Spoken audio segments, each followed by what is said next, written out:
Bom dia, irmãos. Bom dia, Igreja do Senhor, na paz do Senhor Jesus Cristo. Tudo bem com os irmãos? Muita saudade. Mas nós estamos aqui hoje para refletirmos um pouco sobre a palavra do Senhor. Nós estamos com uma revista nova, que já não está tão nova assim, né? Hoje nós já entramos já no segundo mês desse trimestre, né? E nós estamos com um tema bem interessante, que é sobre todo o trimestre, nós vamos refletir sobre o livro de Efésios. Eu gostaria de falar um pouco sobre o livro de Efésios, para depois fazer mais sentido o conteúdo das lições. A cidade de Éfeso, ela foi evangelizada pelo apóstolo Paulo. Na segunda viagem missionária dele, ele chega ali e ele encontra um casal, que é Priscila e Áquila, que ajuda ele nessa empreitada de evangelização da cidade de Éfeso. E é importante lembrar, irmãos, que a cidade de Éfeso era uma cidade enorme, né? Ela era a capital ali da Ásia, da região toda da Ásia Menor. Ela era uma cidade muito expressiva, era uma cidade de um comércio enorme, era uma cidade com mais de 300 mil habitantes, era uma cidade que tinha uma expressão muito grande na região. E podemos dizer que vinha pessoas de todos os lados para visitar a cidade de Éfeso. Por quê? Ela tinha uma das 7 maravilhas do mundo antigo, que era o quê? Era o templo da deusa Diana. Era uma construção gigantesca, né, com mármores e ouro. E então ela despertava o interesse, vamos dizer, turístico e religioso da época, né? E foi ali nesse contexto que Paulo chegou, e Paulo conseguiu mexer com aquela cidade, ele mexeu com a estrutura da cidade de Éfeso. Ele era apenas e conseguiu impactar aquela cidade, somado com aquele casal, Priscila e Áquila, né? Ele esteve ali na segunda viagem missionária, e depois, na terceira viagem missionária, ele chega ali e fica mais 3 anos evangelizando, consolidando a igreja ali na cidade de Éfeso. E depois, mais tarde, quando ele já estava preso, prisão domiciliar em Roma, ele escreve essa carta para a igreja de Éfeso, né? E é importante, irmãos, o que me veio à memória quando eu estava estudando o livro de Éfeso?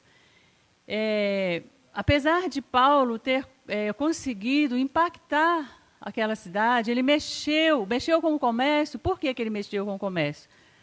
Porque ao trazer o evangelho, as pessoas se converteram e iam abandonando as práticas do ocultismo, a venda dos nichos ali do templo e da deusa Diana foi sendo diminuído. Então ele mexeu com o comércio, mexeu com a estrutura da cidade, mexeu com a moral e o espiritual em si daquela cidade, né?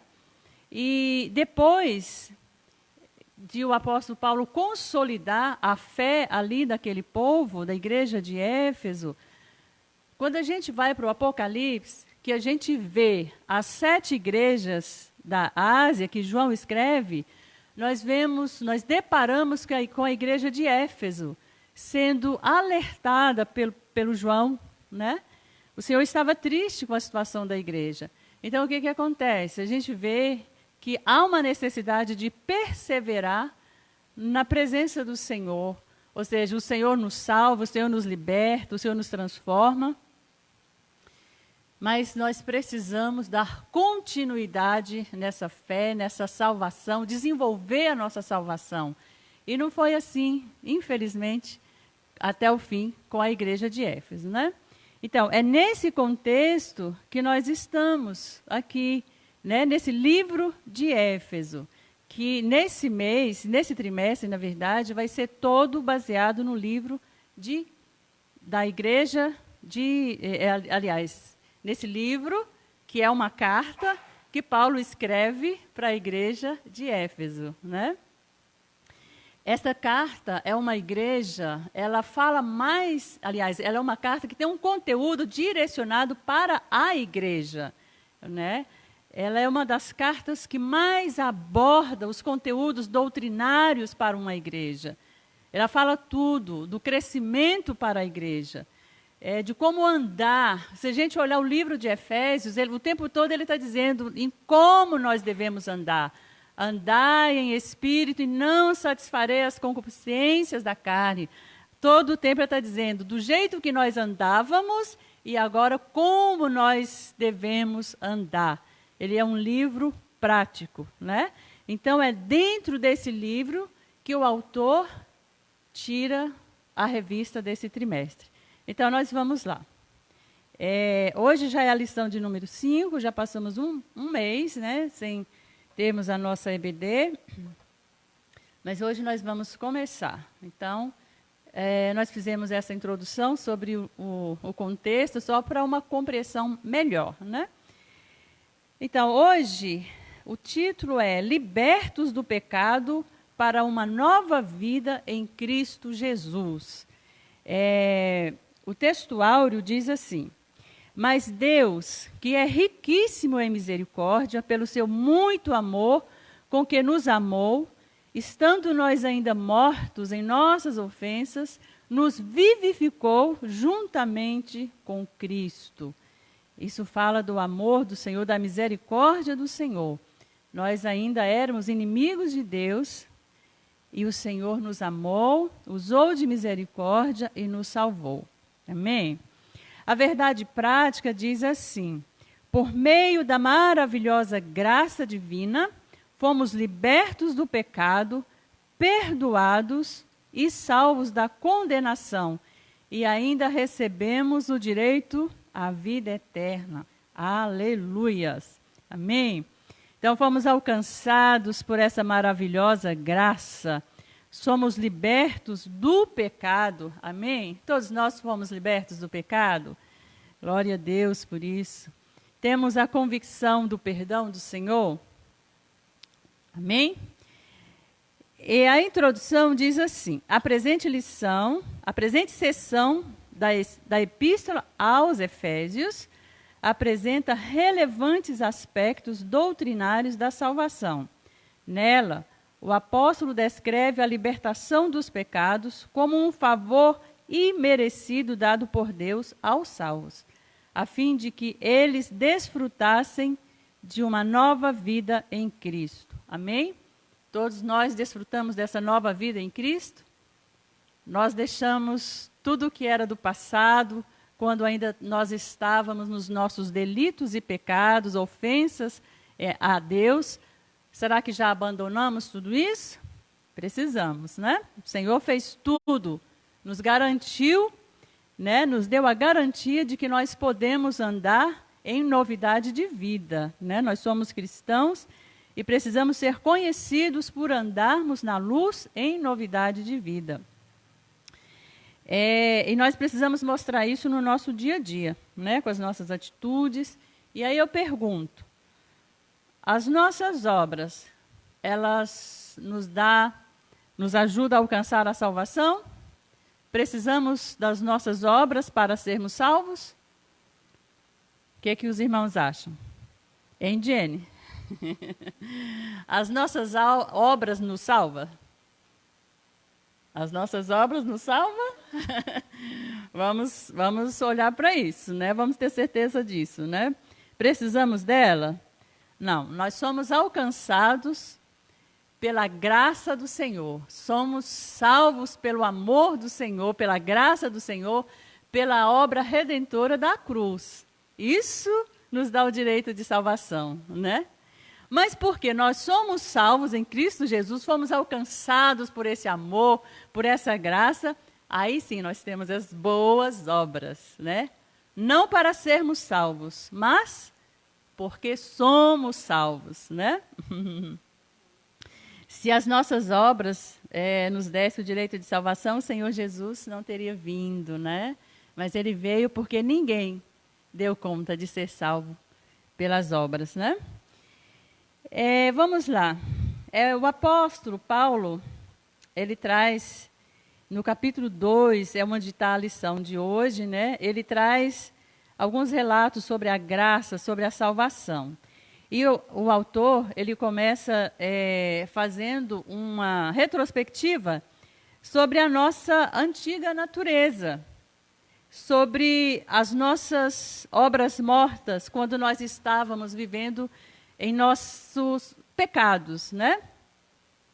Aí ele diz assim, no início da epístola, o apóstolo Paulo lembra que antes da regeneração, estávamos mortos em ofensas, pecados, e éramos, por natureza, filhos da ira, né?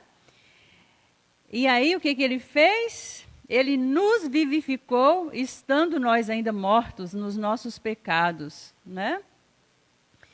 Então, aqui ele vai mostrar que, em vista disso, o homem, em sua natureza decaída, é diagnosticado como morto. Ou seja, uma declaração da real condição das pessoas sem Deus.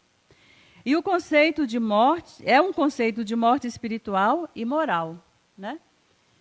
Essa morte que o autor fala aqui, o apóstolo Paulo traz, é uma morte espiritual, né?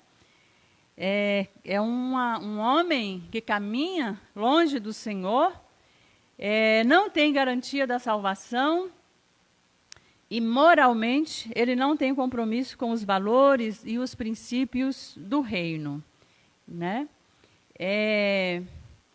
Então, e aí ele diz, quem assim vive está morto, e aí ele faz um trocadilho, está morto enquanto vive, né? Aí ele vem falar ainda no primeiro tópico, no item 2, ele fala dos nossos pecados. O apóstolo Paulo, ele mostra que o pecado, ele atua em nós de 3 maneiras, é o que vai abordar esse primeiro tópico da lição. Ele trabalha contra nós, né, de 3 maneiras. De que forma? Pelo mundo, né? O mundo é um problema, né? Pode constituir um problema e nos fazer pecar. O diabo, né? Pode ser um problema para nós e nos fazer pecar, né? Existem essas possibilidades. E a carne, o nosso eu. Então, são 3 coisas, o mundo, o diabo e nós mesmos, a nossa carne, né? Ele coloca o autor coloca esses 3 tópicos de acordo com o capítulo 2 de Efésios. É quando ele diz assim, andávamos segundo o curso deste mundo. Então, esse é o mundo, é o sistema de mundo que é capaz de nos seduzir e nos fazer errar o alvo, né? Nos distanciar do caminho do Senhor, aquilo que é o alvo proposto para nós, para a nossa caminhada no nosso dia a dia. Então, o mundo, ele pode nos fazer pecar, né? Aí o autor coloca aqui, os costumes eram praticados conforme o sistema mundano da época, tais como a imoralidade, o furto, a mentira, e uma constatação de que o salvo não deve tomar a forma do mundo, relativizar o pecado e muito menos ajustar-se à maneira de viver do seu tempo, né? O apóstolo Paulo fala, de novo o apóstolo Paulo, né? Ele fala lá em Romanos 12, 2, né? Que nós não podemos nos conformar com o mundo, né? Tomar a forma do mundo.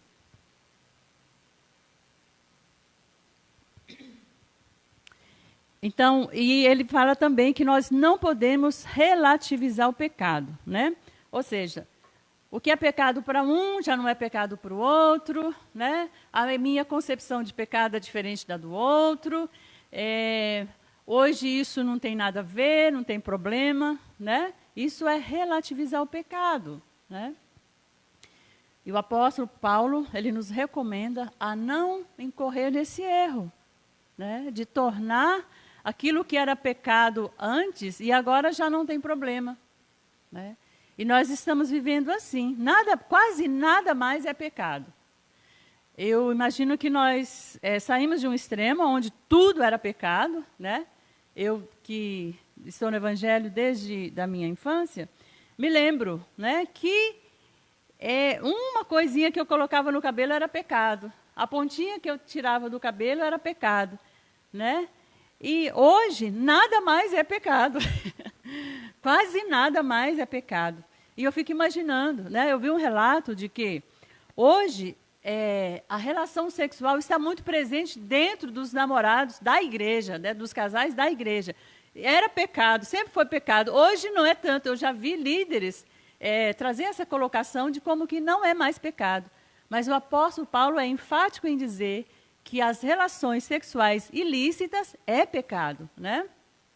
Que é antes do casamento. Então, esse é um exemplo, né, de relativizar o pecado. Então, nós não podemos, de maneira nenhuma, nos conformar ou tomar a forma do mundo. Aquilo que o mundo dita não serve para a minha vida. Os princípios e os valores do mundo não servem para mim, né?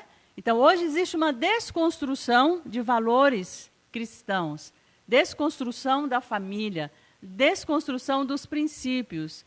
E aí, isso é tão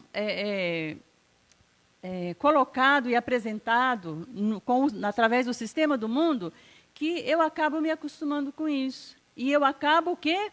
Tomando a forma do mundo. Eu vou ouvindo, os meus ouvidos, nós temos uma capacidade cerebral de, a partir daquilo que nós vamos ouvindo, nós vamos habituando, vai tornando uma prática para nós, vai tornando comum.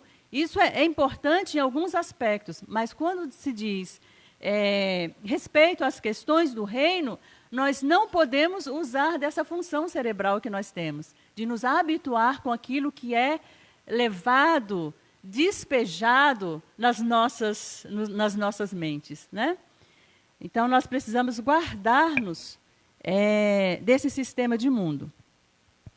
Esse é o primeiro tópico que o autor fala, que o apóstolo Paulo fala, que o pecado atua contra nós, é através do mundo, né? Esse primeiro tópico aqui. E o segundo, ele fala sobre o príncipe da potestade do ar, que é o verso 2, do capítulo 2, né? Então, quem é esse príncipe? Ele faz alusão a Satanás, que exerce autoridade sobre os poderes do mal. Indica que os agentes malignos têm a capacidade de influenciar os homens desobedientes e incrédulos. Mais adiante na carta, Paulo alerta que a nossa luta não é contra tais, seres do mal. Contudo, não é necessário temer, pois Deus exaltou Cristo acima de todos eles. Deus não se mostra apenas misericordioso, mas abundante em misericórdia. Glória a Deus pelas misericórdias do Senhor, causa de não sermos consumidos, né? Então, o outro problema que nós temos, que nos conduz ao pecado, se nós estivermos desapercebidos, é o adversário, né? Ele aproveita de oportunidades, né? Ele nos engana, ele pode apresentar meia-verdade, ele tenta nos ludibriar, né? E aí, o que acontece? Nós podemos incorrer no erro de desobedecer ao nosso Deus e fazer a vontade do nosso inimigo. E aí, no Efésios 6, a partir do verso 10, ele fala desse príncipe da potestade do ar. E ele fala que a nossa luta não é contra pessoas, não é contra a carne, né? Mas é contra os principados e potestades, né? Existe uma luta nossa constante, que nós precisamos de enxergar a sutileza do nosso adversário. Veja bem, se o adversário ele tentou enganar o próprio Senhor Jesus, ele tentou seduzir o próprio Senhor Jesus no momento de uma, vamos dizer, fragilidade dele, que é quando ele estava em jejum, né? Ele chegou ali numa possível fragilidade do Senhor Jesus para tentá-lo, persuadi-lo e fazer cair na cilada dele. Agora, veja só, se ele tentou persuadir o Senhor Jesus, você acha que nós não seríamos tentados dessa maneira? Né? E como é que o Senhor Jesus conseguiu vencer as tentações, as seduções do inimigo? Ele conseguiu através da palavra. Ele usou a palavra, ele lembrou da palavra e ele combateu as ciladas do adversário, as seduções do adversário com a palavra. Então, mais um motivo para eu e você estarmos ligados com a palavra do Senhor. Porque quando o adversário vier, Jenny, aí você vai saber, opa, aí você vai dizer, arreda Satanás, o Senhor te repreenda, né? E você vai dizer, olha, está escrito, né? Eu preciso agradar antes o meu Senhor, fazer a vontade do meu Senhor, né? Então, esse segundo tipo de pecado que nós podemos ser seduzidos na nossa caminhada é o próprio adversário. O primeiro é o mundo, o segundo é o adversário. E em terceiro lugar, ele coloca aqui, no verso 3, andávamos fazendo a vontade da carne e dos pensamentos, né? O apóstolo Paulo, ele fala da condição que o homem era antes, né? Fazendo a vontade da carne, do pensamento, sendo conformado com o sistema do mundo, fazendo a vontade do príncipe das trevas, né? Esse é o homem anterior ao alcance da graça, né? Ao ser alcançado pela graça. Mas esses mesmos cuidados nós precisamos ter, porque senão a gente pode ser enganado também pela carne, pelo mundo e pelo nosso adversário, né? Nós temos a tendência o tempo todo de querer agradar a nós mesmos, não é verdade? E aí é uma luta constante de eu não querer agradar a mim mesma. Por exemplo, uma coisa básica, né? Eu preciso de estar em jejum. A palavra do Senhor diz que há uma casta de demônios que é vencido pelo jejum e pela oração. E aí, você acha que a minha carne vai querer jejuar? Ficar com fome, né? Né? Não. A vontade da minha carne é tomar o café, é comer, né? Me alimentar e tal. E não tem nenhum problema nisso, querer alimentar, né? Mas eu preciso jejuar também, fortalecer a minha fé, a minha confiança em Deus, né? E estar mais forte ali para vencer o adversário. Então, às vezes eu preciso levantar de madrugada para orar. A noite foi feita para dormir, não é? Está certo dormir à noite? Está certo.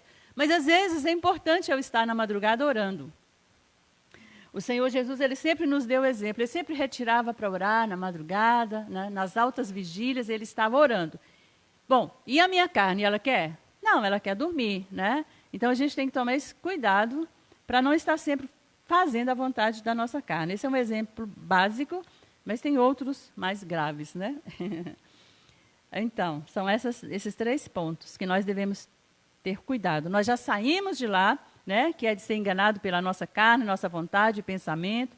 Fomos enganados sempre pelo nosso adversário e pelo mundo. Mas hoje nós somos salvos pela graça em Cristo Jesus, fomos alcançados e temos o discernimento para vencer esses 3 itens que está sempre lutando para nos fazer pecar e desagradar o nosso Pai. Entrando já para o segundo tópico, ele diz, vivificados pela graça. Então, nós já não estamos mais naquela condição. Então, ele vai falar do nosso passado e agora o nosso presente. Né? Tudo isso que nós relatamos pode acontecer na vida do irmão e da irmã que está desapercebido e entrar numa cilada, é possível. Só que isso aqui era o nosso trato passado, era a forma que nós vivíamos anterior. Mas e agora o nosso presente? Nosso momento, nós somos vivificados pela graça, alcançamos a misericórdia e o amor do Senhor. Aí ele coloca aqui. Após constatar a situação da humanidade sob a ira de Deus, Paulo passa a descrever os atos divinos de amor e de misericórdia que alteram o quadro caótico da raça humana. Começando com uma conjunção adversativa, o apóstolo declara exultante: mas Deus, que é riquíssimo em misericórdia, pelo seu muito amor com que nos amou, o ato de misericórdia implica compaixão e simpatia para com os indignos. A carta aos Efésios ensina que, ao prover à humanidade o meio de escape da merecida ira, Deus não se mostra apenas misericordioso, mas abundante em misericórdia. E essa riquíssima misericórdia procede do seu muito amor com que nos amou. Amém? Então, hoje nós vivemos já debaixo dessa misericórdia, envolvidos por essa misericórdia. Nós já não andamos segundo os costumes do mundo, já não andamos seduzidos pela sutileza do adversário, já não andamos guiados pela vontade da nossa carne, mas fomos alcançados pela misericórdia do Senhor, o amor do Senhor. Eu ouvi um relato de uma irmã, de uma senhorinha, que não sei se ela estava internada, e ela orou silenciosamente pedindo o abraço do Senhor. E ela estava aos prantos, porque ela sentiu o abraço do Senhor. E ela chorava e dizia, eu olhei e eu via uma misericórdia. Ele olhava para mim e me entendia. E dele saiu uma misericórdia e um amor que me alcançava e me abraçava. E é isso, e é isso.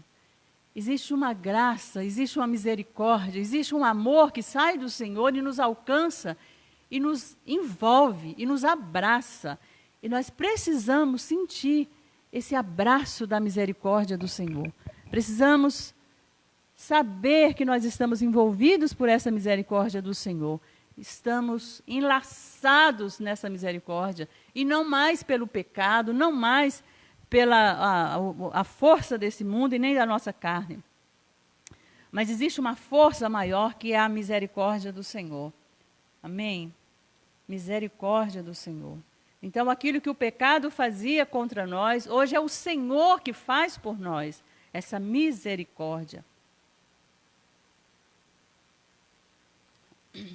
O próximo ponto, ele fala que nós somos vivificados por sua graça.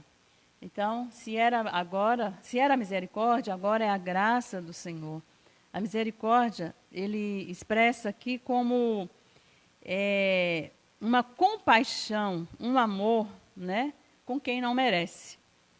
E agora a graça, ele coloca aqui, descrevendo as dádivas divinamente concedidas aos salvos, o apóstolo enfatiza que o amor de Deus nos alcançou, estando nós ainda mortos em nossas ofensas. Isso significa que não éramos merecedores desse amor, mas que mesmo assim Deus nos vivificou juntamente com Cristo.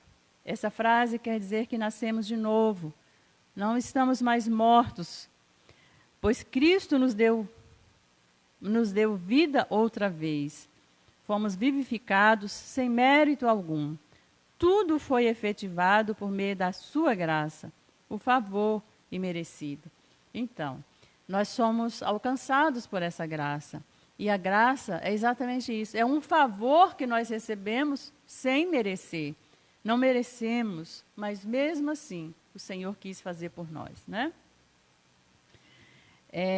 Essa graça, nós precisamos viver debaixo dela, viver abraçado com essa graça do Senhor. Muitas vezes, eu já vi muitos relatos de irmãos assim que pecaram e não conseguem sentir a graça do Senhor. Eles não conseguem sentir o perdão do Senhor. Mesmo que arrependidos, às vezes eles ficam ali se revolvendo ali em cima da culpa ou do remorso e não conseguem sentir o perdão e a graça do Senhor. Então, a graça do Senhor está disponível para nós, né? A graça do Senhor, ela está ali para nos alcançar todos os dias. Ela já nos alcançou e nos alcança hoje, né? O Senhor Jesus disse, está consumado. Então, ele já está feito, já foi feito. E ele pensou em mim e pensou em você. Quando ele fez a obra redentora da cruz, ele não excluiu ninguém. Amém? Então, isso é graça. Eu não merecia, mas ele me alcançou. Ele nos alcançou. E ele nos alcança hoje. Em qualquer situação que estivermos, a gente precisa sentir essa graça. sentir esse amor, né? E às vezes o adversário vem e ele nos acusa. Ele é o acusador desde o princípio. Ele induz a pessoa a pecar e depois ele vem e acusa e mata a pessoa com a culpa e com o remorso. Mas aí entra a graça do Senhor, que traz o arrependimento e traz o perdão. Amém? Graça, favor imensurável do Senhor para as nossas vidas, sem merecermos. E por último, não tem ninguém para interagir aqui, né? A salvação não vem das obras. A pergunta que nós lançamos no início. Salvação não vem de obras. É da graça do Senhor Jesus, enfrentando a cruz ali no meu lugar, no seu lugar. A salvação foi dada, né? E eu alcanço essa salvação quando eu creio no poder da cruz, quando eu creio que o sangue de Jesus foi derramado para me salvar, né? Então, ali, instantaneamente, eu sou salva, né? Quando eu creio e recebo o sacrifício de Jesus. Então, eu não fiz nenhuma obra para eu alcançar a salvação. Eu não fiz nenhuma penitência, não teve nenhuma autoflagelação, né, para eu alcançar essa salvação. Eu simplesmente criei no poder da cruz, criei no poder do sangue, criei na capacidade do Filho de Deus me resgatar, de me regenerar, me fazer nascer de novo, como uma nova criatura. É necessário nascer de novo, nascer da água e do Espírito, para que eu alcance a salvação e para que eu possa ver o reino de Deus. Então, isso é salvação, né? Está no poder do sangue de Jesus, está no poder da cruz, poder do sacrifício de Jesus. As minhas obras não me levam à salvação de nenhum outro homem, nem mesmo de Moisés, né? Moisés, que o Senhor tanto elogiou, né? Falou, olha, com ele eu falei face a face. E numa outra ocasião ele falou assim, ainda que Moisés viesse aqui fazer e pedisse, eu não ia fazer. Ou seja, olha quem era Moisés, né? E não foi ninguém, nem ele mesmo, né? Alcançaria a salvação se não fosse por Deus, né? Desde o início, a obra da cruz já estava implícita, né? Desde o Gênesis, né? A gente vê, mas não tinha graça, não tinha salvação no Velho Testamento. Tinha sim. A gente via o amor do Senhor, via o perdão do Senhor, via a misericórdia do Senhor, também via a justiça do Senhor, como hoje vemos tudo isso, né? Então, ninguém podia alcançar a salvação, né, se não fosse pela fé em Deus, em Cristo Jesus. E as obras, por que é mesmo que eu faço as boas obras? Porque eu sou salva. Porque Deus vive em mim. Existe algo de Deus na minha vida, né? E isso foi apagado pelo pecado. E quando o Senhor me resgata, quando o Senhor me leva de volta para a presença dEle, essa fagulha de Deus que está dentro de mim, desde quando Ele criou o homem, isso é reacendido, né? E aí isso me impulsiona a fazer as coisas e as obras que o nosso Deus faz, do agrado do nosso Deus, né? Então, a salvação não vem das obras. Em Efésios 2, no verso 8 ao 10, diz... Tem alguém aberto aí? O pastor está aberto? Com a Bíblia? Ou com a revista? Não, né? Paulo revela que a salvação não depende de obras humanas, porque pela graça sois salvos por meio da fé. Porém, uma vez salvo, o crente deve praticar as boas obras. Amém? Olha só. Então, não é por obras humanas. Eu só preciso de fé. Eu só preciso exercitar minha fé. Eu só preciso ouvir e crer, né? Lá no livro de Romanos ele fala, como ouvirão, né?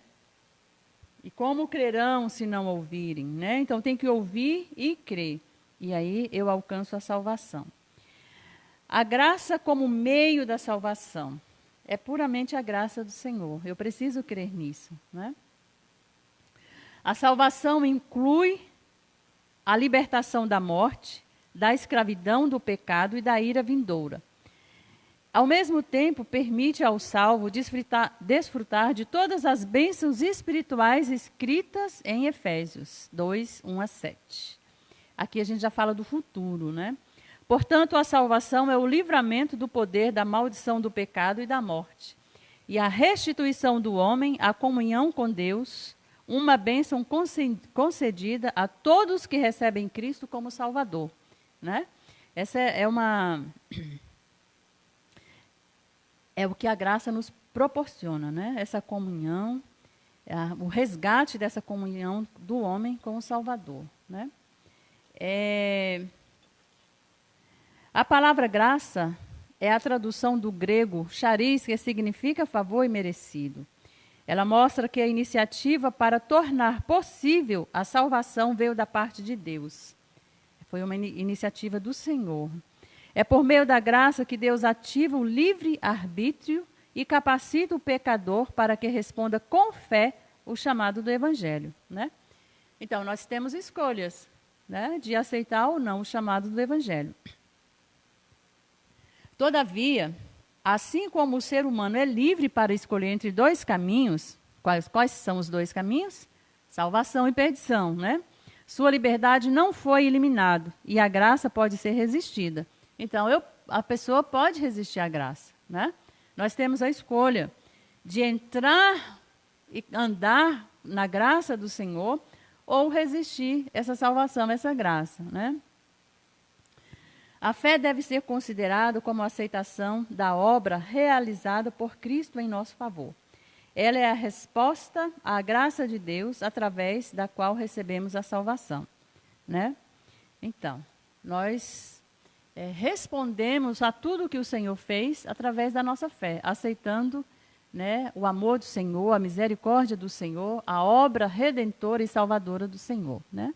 E por fim, obras como evidência da salvação. Aqui Paulo usa duas negações para endossar a origem da salvação. A primeira expressão, isso não vem de vós. A salvação não vem de ninguém, não vem de obras, não vem de esforço humano nenhum. Então, não vem de vós. Trata da salvação pela graça que provém de Deus. A segunda ratifica que a salvação não vem de obras, o que indica não se tratar de recompensa de algum ato humano. Essas afirmações excluem a possibilidade de alguém ser salvo por esforço pessoal. Então, não tem esforço. Eu vejo pessoas com esforço danado de querer ser aceito por Deus, de fazer coisas para ser aceito por Deus. Não é o meu fazer que vai fazer com que o Senhor me ame mais. Nada que eu fizer vai aumentar o amor de Deus por mim. Nada que eu fizer vai fazer com que o Senhor me ame menos. Ele me ama, Ele simplesmente te ama e me ama. Isso é amor, isso é graça e misericórdia. Agora, se eu rejeitar a salvação, eu tenho uma consequência, né? Não porque o Senhor vai me amar menos, né? Então, é a graça do Senhor, é o amor do Senhor. Não tem nada que eu faça que eu vou ser mais aceito, vou ser queridinho de Deus, né? O Senhor simplesmente ama. Não tem queridinho, não tem filhos favoritos, né? Se no nosso mundo natural isso é ruim, ter filhos, imagina o pastor gostar mais da Heloísa, né? Heloísa do que da Anne, né? Horrível. Imagina como elas vão se sentir, né? Se isso é ruim para a gente, imagina o nosso Pai Celeste. Ele nos ama, o amor dele é incomparável, imensurável e igual para todos nós, né? E tudo que eu fizer, eu vou estar só obedecendo a palavra, né? Ele não vai me amar mais por isso. Ele já me amou, ele já mostrou, ele já fez, né? Já declarou que nos ama igualmente. Ele morreu lá na cruz por todos. Então, o nosso preço, o nosso valor é o mesmo. Eu não valho mais do que o outro, né? E nem o outro vale menos ou mais do que a mim. Isso é graça, isso é salvação. Então, nós só precisamos andar no caminho do Senhor porque nós somos salvos. Nós amamos o Senhor, reconhecemos tudo que Ele fez por nós. E aí a gente anda, caminha com Ele, prazerosamente. eu vejo muitas pessoas lamentando o peso da caminhada com Cristo. E eu, gente, eu não entendo. Eu acho pesado caminhar longe do Senhor. Eu não conseguiria. Acho que eu morreria se tirar a graça de mim, se tirar a presença do Senhor. E as pessoas falam assim, é muito difícil caminhar, ser crente é difícil. Gente, difícil é não ser. E aí, onde é que está a dificuldade? Onde é que está a dificuldade se tem um Deus todo-poderoso ao meu favor, que me orienta, que me acorda de madrugada e me instrui, que eu abro a palavra e Ele fala comigo, e que Ele me abraça, e que Ele me acolhe? Eu não entendo. Não entendo onde que está a dificuldade. Somos privilegiados por caminhar com o Senhor. A caminhada com o Senhor é muito mais leve. E Ele diz, o meu fardo é suave e leve, né? O meu jugo é suave. Então é suave, como diz a moçada de hoje, é suave caminhar com o Senhor. Difícil e pesado é não ter a presença do nosso Deus, né? Então, e Ele te ama, independente do que você é, do que você faz. É claro que nós temos em nós, porque fomos salvos, a vontade de agradar o Pai. Não para sermos salvos, mas porque já somos. Como a salvação é uma realização divina, agora somos feitura sua, criados em Cristo para as boas obras. Uma transformação ocorreu. Fomos transformados. Alguém olha para você e fala assim, poxa, como você está diferente. Nossa, eu te vi anos atrás e agora você é outra pessoa. Não porque envelheceu ou ficou mais bonito, mas porque você mudou, você tem um brilho diferente, né? Eu me lembro um dia, eu estava, uns anos atrás, eu estava na parada de ônibus, alguém chegou e falou, perguntou, você é evangélica, né? E eu nem estava vestida de vestidão, né? Eu estava de calça, de batom. E a pessoa disse, você é evangélica. Eu, opa, sou mesmo. Tem a presença do Senhor na minha vida, e isso é a diferença que faz você ver, né? Na minha vida agora. Então, temos a presença do Senhor e faz toda a diferença, né? Então, fomos transformados. Cadê a transformação? Irmãos, nós temos que ter transformação. Se formos salvos, pastor Jonathan, temos obrigatoriamente de ter uma transformação nas nossas vidas, né? Porque Deus faz isso em nós, né? Ele não é forçado, mas Ele nos convence dessa necessidade de sermos transformados. É por Ele. E por mais que eu tente fazer isso sozinho, eu não consigo. Mas o Espírito Santo vai me convencendo. Olha, filha, isso vem por aqui, vai por aqui, deixa disso, faz assim. É assim que eu quero, é assim que é bom para você, né? Então, essa transformação que é leve, não é pesada. Não é pesada. É o Espírito Santo que faz em nós, que opera em nós. Então, agora em Cristo somos uma nova criatura e as coisas velhas passaram. O que a palavra do Senhor fala? Aquele que furtava, não furtes mais. Aquele que mentia, não mente mais. O que prostituía, não prostitui mais. Aquele que, né, falava ou fazia coisas erradas, não faça mais. Então, as coisas velhas passaram, tem que passar. Senão, eu não fui salva.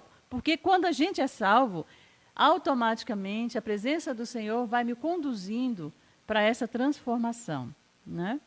Por isso, se antes o apóstolo usou a metáfora do andar numa perspectiva negativa, outrora andávamos fazendo obras más. Agora, por meio de uma perspectiva positiva, somos instados a andar fazendo boas obras, não como meio para ser salvo, mas como evidência da salvação.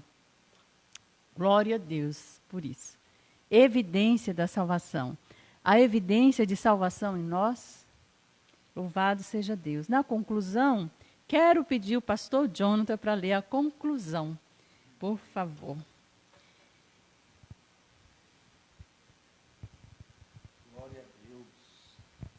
Glória a Deus. A paz do Senhor, meus irmãos. Fica aqui, Marília, do ladinho aqui. Isso.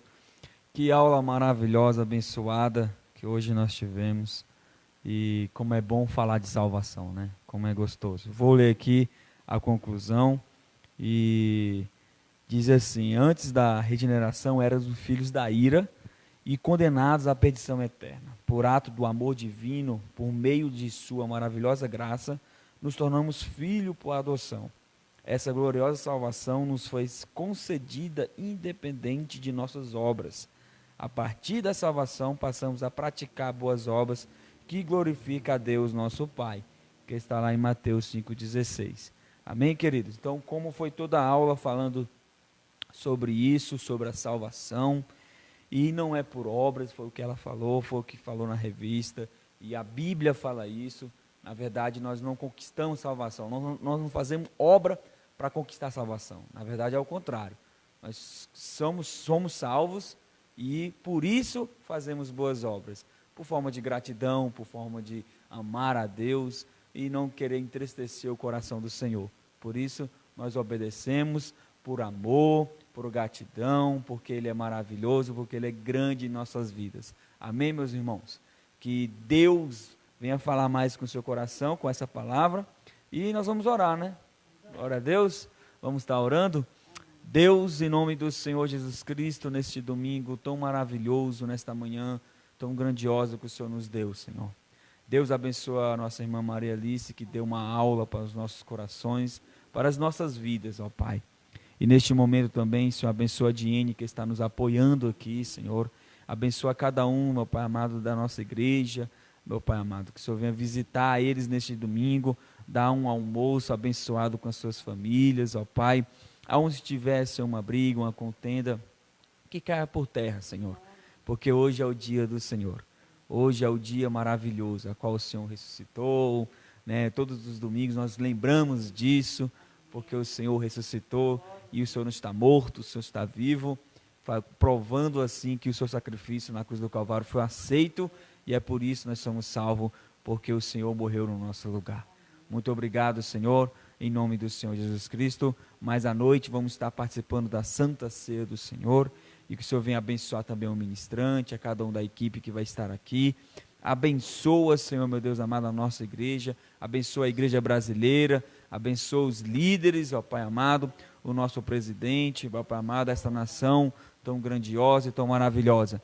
Nós vamos sair dessa crendo no Senhor, porque o nosso Deus é um Deus de escape, um Deus de milagres. Em nome do Senhor Jesus Cristo. Quem concorda diz um amém bem forte na sua casa. Que você, glória a Deus, que você tenha um domingo abençoado. Amém? Que a graça do nosso Senhor e Salvador Jesus Cristo, o amor de Deus e as doces consolações do Espírito Santo esteja com todos, e todos dizem amém. Glória a Deus.